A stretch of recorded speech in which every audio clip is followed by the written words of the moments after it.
Vikings. Huge win over the Packers. I think there's a lot of interesting things to take away from it. There's obviously the playoff implications where now week 18, we're going to do a huge preview of Vikings Lions, where that game is essentially, you win this game and the Vikings have a chance at being the number 1 seed in the NFC, at having home field throughout, of having that first round bye. So an amazing point of the season for the Vikings. And let's talk about the game specifically here for the offense, where early on some of those drives, it felt like Darnold was going through his progression and either tracking the ball down or having to move around a little bit. And not that I was nervous because of that, but it felt like, oh, well, what's the kind of move for KOC going to be to get some openings for his receivers? Where I felt like Green Bay, you throw a safety over the top of Justin Jefferson, or your safety's dropping down, kind of shaded that way. So you take away in breakers and really prioritize that sort of route just to defend.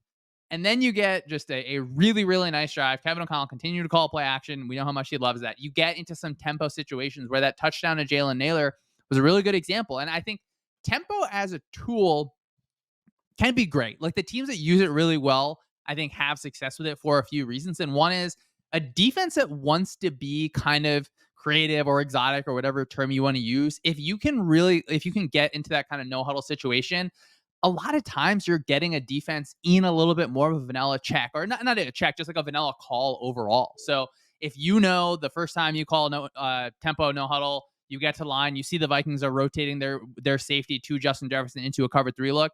The next time they do that, they have that same thing. You have Jalen Naylor going over the top. I think that was a really good example of Kevin O'Connell using Justin Jefferson's gravity against the defense, take advantage of other routes on that concept, and just was the start of a really, really good day for the Minnesota Vikings.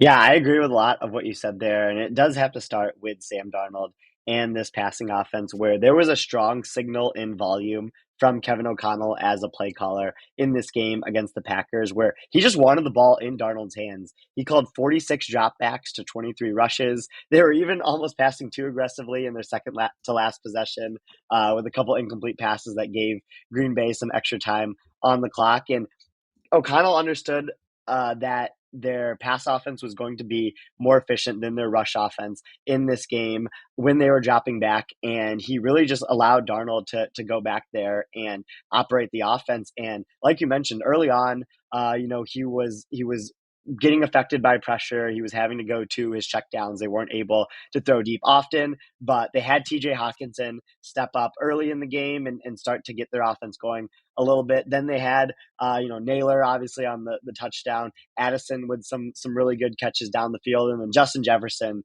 was basically unstoppable in the second half, as he usually is. And so all the pass catchers just putting together different parts of the game to complete an entire game for this pass offense was really good to see. And they just did a great job of, operating under pressure, where we've talked about how this Vikings offense will usually go as far as Darnold does under pressure. There'll be games where when he's under pressure, he'll take sacks, he'll put the ball in harm's way, and might throw an interception or two. But then there's games like this one where once he was getting under pressure in the second half, he was still able to find his pass catchers downfield. And that's what got them out to such a big lead, in that second half, and they were able to close off the game because of it. I'm glad that you mentioned the pressure, because Darnold played really, really well against pressure in this game. They were just killing the Packers over the middle of the field, between the numbers, constantly throwing in breakers, which is just obviously a part of the field that you want to be able to access instead of just having to push the ball outside. So the way the Vikings do it, I think, is creative. So I always like seeing that. I want to ask you here for pressure, and it feels like across the league this season, where we think about Mahomes, we'll talk about the Chiefs after this, but like Mahomes, maybe this year his pressure or his sack avoidance just took like a little bit of a dive in terms of a number perspective. Josh Allen's like the opposite direction, where it's like superhero. And then this example where you have Sam Darnold playing at such a high level, and we think about pressure to sack as relatively stable from a year-to-year basis, but then you get these outliers. I don't know how you maybe contextualize it. Is it something that you can have a quarterback that has the ability to just have like an awesome pressure performance season overall, or I don't know what we're thinking about, kind of thinking about going forward for just, these quarterbacks that are having awesome years against pressure. Yeah, I mean, that is such a good point to bring up because, the really like fun thing about the NFL is each case is so unique to different quarterbacks, where you have Mahomes, like you mentioned, where he has this really strong prior of his sack rate under pressure being really low relative to the league. And even though it rose a bit this year throughout the regular season, you can chalk that up to the Chiefs' offense figuring things out and their offensive line, especially the tackles, not being that good and him being uncomfortable in the offense. But going into the playoffs, I still feel confident Mahomes won't take that many sacks when under pressure. But then you have someone like Sam Darnold, who has been on multiple teams in the past couple of years. Obviously was someone who didn't play well under pressure early in his career and early into the season, but now is seeming like he's starting to figure it out a little bit better. Getting coached by Kevin O'Connell, having the pass catchers and a bit better offensive line of what he had before. And so now you can use that information to update what you think on Darnold itself. So, I'm weighting Mahomes's regular season information differently than Darnold's regular season information just because of what we knew about them before and the circumstances of the seasons for both of them. Yeah, I think that makes a lot of sense. But I mean, look, who cares about next year? The Vikings have a legitimate shot at winning the Super Bowl this season, which is again, it's just so wild to me. I think thinking about when we talked about the NFC North going into the season, when you have the situation with McCarthy and Darnold. So obviously, everyone I think should be really happy for Sam Darnold. It's such a fun story, but seeing him also just play at a really high level and with situation, everything like that. Yes, it is really, really positive, but to see him do it under pressure in multiple games this season has been a lot of fun. And you kind of talk real quick about just the amount of dropbacks he had. I mean, Tage, I think if you were playing for a quarterback for the Vikings, Kevin O'Connell would have you run and play action 40 to 50 times per game. Like whoever the quarterback is there, KOC, I love, you're calling those play action, those movement type plays at the end of game on that drive to seal it away. Absolutely love that. Like I really, really think that continuing to make that sort of movement, being aggressive in that way. Look, like it is a little bit of live by it, die by it, but the Vikings have lived by it and lived by it and lived by it for multiple wins this season. The one thing was the Vikings run game really just wasn't able to get anything going against the Packers. You have a few nice gains here and there, but Edgerrin Cooper had a nice day kind of generating a bunch of Mhm. tackles for loss. And like if we're talking about Kevin O'Connell just overall, sometimes the run game takes a bit of a dip. I think that there were times earlier this year where Aaron Jones was able to make up for a lot of it. You get some of those toss plays where he is or Jones can really kind of like ride the wave of the offensive line blocking. So, maybe something to monitor, but hey, you keep on dropping back to pass.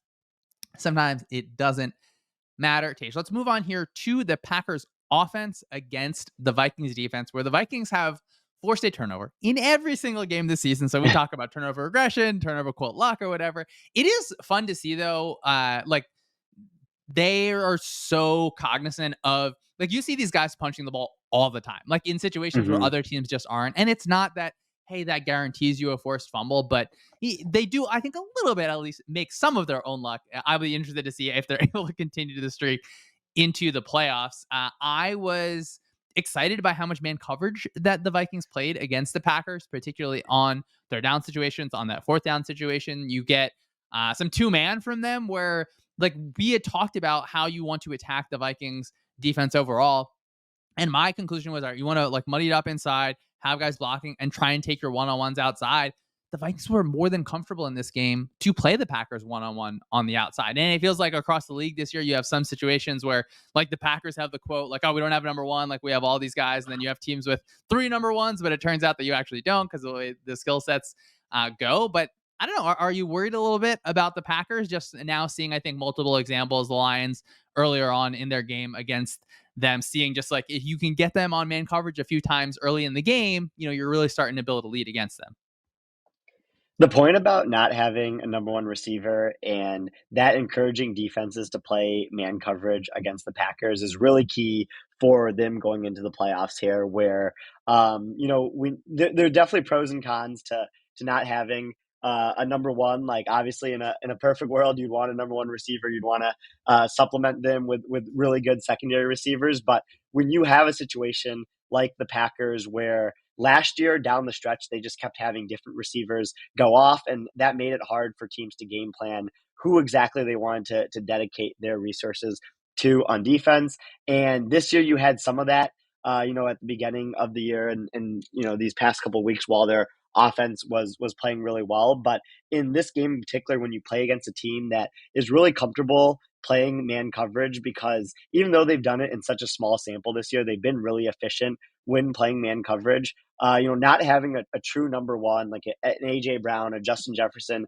type that can just beat man, just by their route running skills is hurtful for the Packers in this game where they had a decent day from Romeo Dobbs. They were able to target Dontavian Wicks on a couple explosive plays, but like the Jaden Reed, had some struggle in this game. The tight ends weren't able to do much, because they were covered in man coverage throughout the game, and that definitely affected them. And so you have this Packers pass catching group where they don't have a top 15, top 20 pass catching option in the league, but they have a bunch of that next tier after that, and that has benefited them in a lot of ways throughout the year. But you could tell in this game that they were missing a true go-to guy on late downs that could help them convert, much like we used to see with Aaron Rodgers and Devontae Adams, where on 3rd and 5 you knew it was going to Adams, because of the way that he was able to get open, and they were just missing that in this game.